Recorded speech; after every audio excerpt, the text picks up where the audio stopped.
Sisters, brothers, praise lord. అందరూ ఎలా ఉన్నారు? బాగున్నారా? నిన్నటి రోజున ఏం జరిగిందో తెలుసా మీకు? నిన్నటి రోజున నా ఫ్రెండ్ ఒక అమ్మాయి నా బాబుకి సీరియస్గా ఉంది, రామలక్ష్మి 20,000 ఫోన్పే చెయ్యి రామలక్ష్మి అని ఏడ్చింది. తనది లవ్ మ్యారేజ్, భర్త ప్యాకెట్కి బానిస అయ్యి మొత్తం అప్పులు చేసేసాడు. ఇప్పుడు బాబు ట్రీట్మెంట్కి కూడా డబ్బులు లేని పరిస్థితి.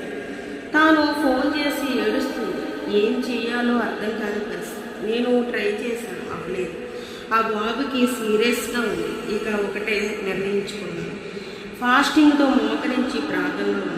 తండ్రి, నా పరిస్థితి ఎలాగున్నా పర్లా, నా పరిస్థితి పర్వాలేదు, ఆ బాబుని మాత్రం బ్రతికించు, ఒక్క 20,000 సహాయం చేయి ప్రభు అని ప్రార్థించాను. ఈవినింగ్ కల్లా తండ్రి సహాయం చేశారు. నా దగ్గర సారీస్ తీసుకున్న ఒక మేడం, ఆ మేడంకి మ్యాటర్ చెప్పాను. చెప్పగానే 20,000 ఇచ్చారు. అవి ఆ అమ్మాయికి ఫోన్పే చేశాను. నిజంగా దేవుడు గొప్పవాడు, అద్భుతాలు చేసే దేవుడు, ఆశ్చర్యకార్యములు చేసే దేవుడు. కానీ బెదర్, మీకు ఒక్క విషయం చెప్తాను, అనవసరమైన వాటికి ఖర్చు పెడితే అవసరమైన వాటికి చేయి చాపవలసి వస్తుంది. అప్పుడు సహాయం అందొచ్చు, అందకపోవచ్చు. అందుకని మీరు ఇప్పటికైనా మారండి, భార్య పిల్లల్ని చూసుకోండి. మీరే కాదు బెదర్, చాలామంది లోన్లు తీసుకోవడం, ఆన్లైన్లో పేకట్టలు, ఆన్లైన్లో ఆడడం, దానికోసము అప్పులు చేయడం. కొంతమంది పొలాలు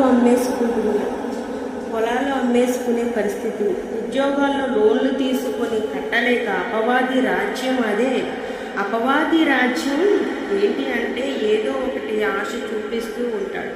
నువ్వు ఆశను నెరవేర్చుకోవడానికి ఎంతగైనా తెగిస్తూ ఉంటావు. ఇప్పుడు బెట్టింగ్ ప్రమోషన్స్ లేతే ఇవన్నీ ఆపాలి అని చాలామంది ట్రై చేస్తున్నారు. కానీ ఆ డబ్బుల వల్ల ఎవరికైతే లాభం ఉందో మరి ఆ యొక్క లాభాన్ని నష్టం కలిగిస్తారు. కాబట్టి వాళ్ళకి కూడా ప్రమాదాలు పొంచి ఉన్నాయి. అయినప్పటికీ బెట్టింగ్లు ఆపాలి అని చాలామంది ట్రై చేస్తున్నారు. ఎందుకంటే వాటి వల్ల ప్రాణాలు పోతున్నాయి, కాబట్టి ఫ్యామిలీ నాశనం అయిపోతున్నాయి. కాబట్టి అందుకని మారండి బ్రదర్స్, ప్లీజ్ మారండి.